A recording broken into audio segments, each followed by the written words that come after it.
క్రీస్తునందు ప్రియులారా, క్రీస్తునందు ప్రియులారా, ప్రభువైన యేసుక్రీస్తు నామములో మీకందరికీ మా హృదయపూర్వక వందనాలు. మరి ఈ ఉదయకాలమే చక్కగా మంచి సువార్తను ప్రకటించడానికి మరి దేవుడు తన ద్వారములు తెరిచిన విధానమును బట్టి మరి దేవాది దేవునికి కృతజ్ఞతాస్తుతులు చెల్లిద్దాం. మరి ఎందుకంటే మానవుని జీవితము చాలా భయంకరమైంది. మరి అందుకే యిర్మీయా గ్రంథము 17వ అధ్యాయము 9వ వచనములో ఇలాగా రాయబడింది, హృదయము అన్నిటికంటే మోసకరమైనది, అది ఘోరమైన వ్యాధి కలది, మరి దానిని గ్రహింపగల వాడెవడు? మరొక చోట ఇలా రాయబడింది, మరణము చూడక బ్రతుకు నరుడెవడు, పాతాళము వశము కాకుండా తప్పించగల వాడెవడు? సోదరి సోదరులారా, ఒకసారి మనం జ్ఞాపకం చేసుకున్నట్టే 11 నెలలు కాపాడి 12వ మాసంలో దేవుడు ఇచ్చాడు. అవునా? దీవెన ఇచ్చాడా లేదా దేవుడు? ఇట్లా రా, మరి రావా? ఇట్లా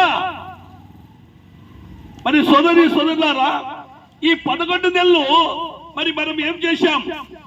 365 రోజులు దేవుడు ఉచితంగా ఇస్తే మనం జీవితాలు ఎలా జీవిస్తున్నాం? ఏమి తిందుము, ఏమి త్రాగుదుము, ఏమి ధరించుకుందుము, ఇలాగా తెల్లారితే పొద్దు ముగితే మనము పారాడుతున్నాం. ఎక్కడ పోతున్నాం మనం? జీవనోపాధి కోటి కొరకు కోటి విద్యలు, మేడలు కట్టుకున్నా, మిద్దెలు కట్టుకున్నా, వెండి బంగారాలు సంపాదించుకున్నా, ఒకరోజు మనం ఈ మట్టి శరీరము ఎలా వదిలిపెట్టి వెళ్ళిపోతామో అలాగే మనకు కలిగినంత కూడా ఒకరోజు వదిలిపెట్టి వెళ్ళిపోవాలి.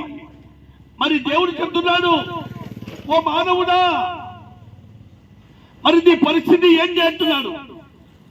అందుకే పరిశుద్ధ గ్రంథం లేఖనాలు చదివిస్తున్నాయి. ప్రియులారా, మరి ఈ ఉదయకాలంలో ఈ శబ్దమిత్రం ద్వారా దేవుడు సెలవిచ్చిన మాట ఏంటంటే, మనిషి పాప స్వభావంతో నిండిపోయిన మానవ జీవితాలను కాపాడడానికి భూమి మీద మరి యేసుక్రీస్తు ప్రభుల వారు వచ్చారు.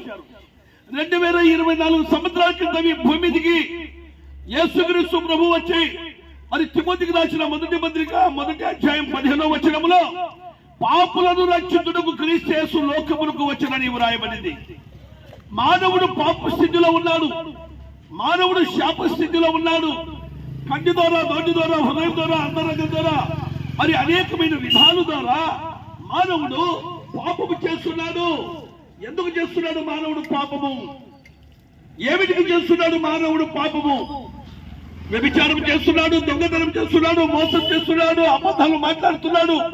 అన్ని విధాలుగా మానవుడు పాపము చేసి ఆ దేవుడు అనుగ్రహించు మహిమను పొందలేకపోతున్నాడని దేవుని వాక్యం సెలవిస్తుంది. అంతేకాకుండా మరి పాపమనగా ఎవరు?